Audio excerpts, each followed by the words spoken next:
Assalamualaikum warahmatullahi wabarakatuh. Welcome back to my YouTube channel. Balik lagi bareng aku Bidan Cici. Hari ini aku mau sharing ke teman-teman semua atau moms yang punya bayi, anak kecil, bisa juga untuk keluarga, 10 obat dan juga alat emergency yang kita butuhkan di rumah kita. Bagi kalian yang baru aja gabung di YouTube channel aku, channel ini mengedukasi kalian tentang healthcare, baby care, tips, dan review. Yang belum subscribe, jangan lupa subscribe dulu. Yang udah subscribe, jangan lupa like, comment, share, dan bunyi loncengnya. Oke, kita langsung aja. Yang pertama, alat emergency yang perlu banget ada di rumah kita yaitu termometer.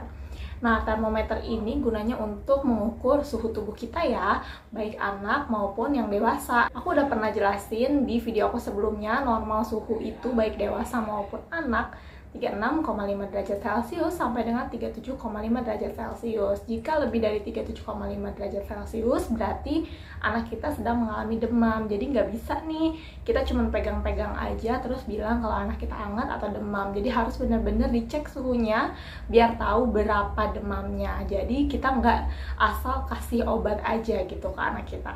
Lalu yang kedua, obat penurun panas. Boleh paracetamol atau juga ibuprofen, apa aja yang sekiranya cocok di anak kita. Mereknya bebas, sesuaikan dengan yang biasa diminum sama anak kita. Kalau misalnya baru pertama kali untuk menyediakan anak kita dan belum pernah demam sama sekali, boleh stoknya paracetamol aja karena dia itu minim alergi. Jadi kebanyakan orang-orang itu alergi ibuprofen. Ada juga sih yang alergi paracetamol, cuman biar kita bisa tahu aja gitu, nggak dicampur paracetamol sama ibuprofen karena ada beberapa obat penurun panas atau pereda nyeri itu yang dalamnya paracetamol dan ibuprofen. Jadi pas saat anaknya alergi nggak tahu nih alerginya dari mana, paracetamol kah atau ibuprofen. Sekarang yang ketiga yaitu alat yang perlu ada di rumah kita dengan kondisi pandemi seperti sekarang ini adalah oximeter atau saturasi oksigen. Bentuknya kayak gini, yang fingertip gitu, bisa dibawa kemana-mana dan portable. Ini untuk mengukur SpO2 atau saturasi atau kadar oksigen di dalam tubuh kita. Baik anak, bayi maupun dewasa normalnya 95% sampai 100% kandungan oksigen dalam tubuh. Kalau oksigennya di bawah 95% itu perlu warning tuh. Kenapa? Kita kekurangan oksigen. Biasanya aku kalau misalnya di bawah 96% udah ngerasa kenapa ya nih oksigen di dalam tubuh kita udah di bawah 96% gitu.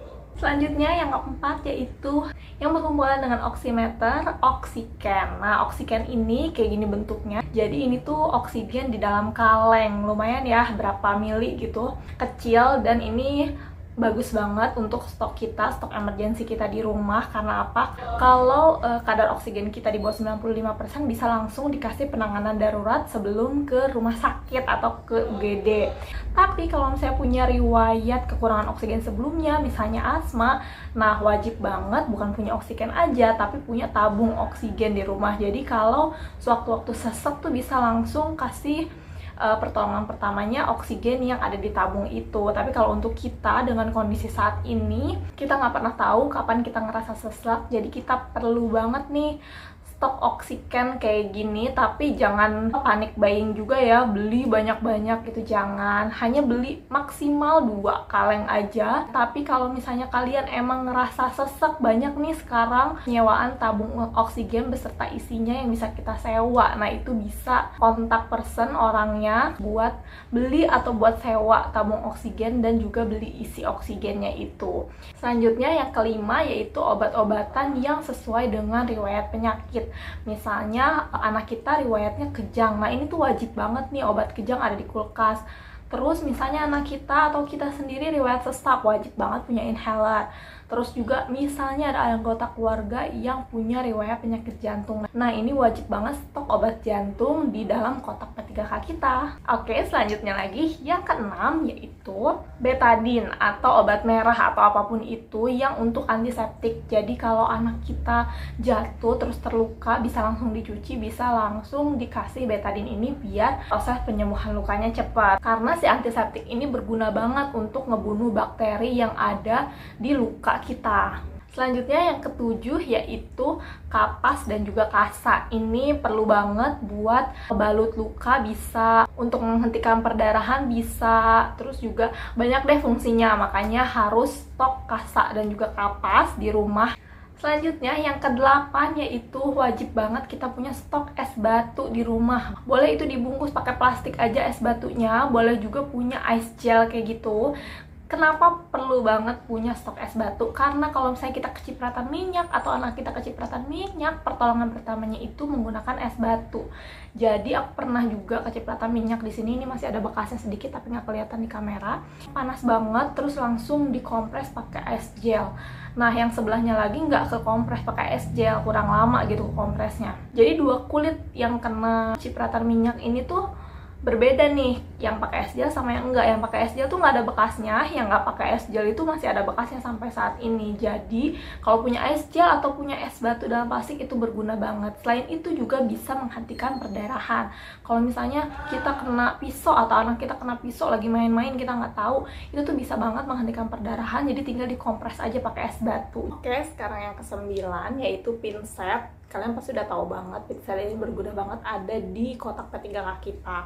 Salah satunya jika anak kita hobi banget nih memasukkan suatu benda ke hidung atau ke telinga, bisa langsung kita ambil menggunakan pinset. Karena kalau ke IGD pun biasanya alat bantunya yaitu pinset. Kemarin juga aku baru aja kena earbuds gitu. Earbuds kan ujungnya tuh kecil ya, dan itu tuh bisa lepas gitu si silikonnya itu dan masuk ke kuping aku. Dan earbuds yang silikonnya itu diambil pakai pinset amat sangat membantu banget, memudahkan penolong untuk mengambil benda tersebut. Oke, selanjutnya yang terakhir yaitu yang ke-10 adalah pen light atau senter tapi yang bentuknya kayak pena sekecil itu. Nah, kenapa harus yang sekecil itu? Karena kalau ada benda asing yang masuk ke lubang hidung atau lubang telinga, itu gampang dilihat nih seberapa jauh kedalamannya itu masuk ke salah satu tubuh kita. Terus juga kalau mau pakai flashlight handphone juga bisa sih, cuman dia tuh kurang fokus. Kalau pen light itu biasanya lebih fokus. Nah, jangan lupa 10 tadi yang aku sebutkan ditaruh di kotak P3K yang gampang dijangkau sama moms atau dads. Tapi jangan sampai anak kita yang masih balita atau yang masih kecil banget yang belum ngerti bisa menjangkau P3K tersebut. Karena apa? Takutnya kemakan atau ada obat-obat yang emergency banget yang bahaya dimakan sama balita, itu bakal fatal banget. Makanya harus tahu gimana caranya biar moms dan dads aja nih yang bisa menjangkau P3K tersebut. Oke, segitu aja 10 alat dan juga obat emergency yang wajib ada di rumah kita masing-masing.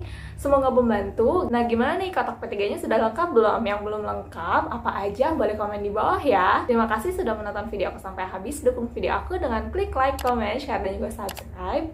Jangan lupa bunyi loncengnya untuk mendapat update video-video terbaru. Terima kasih. Wassalamualaikum warahmatullahi wabarakatuh. See you.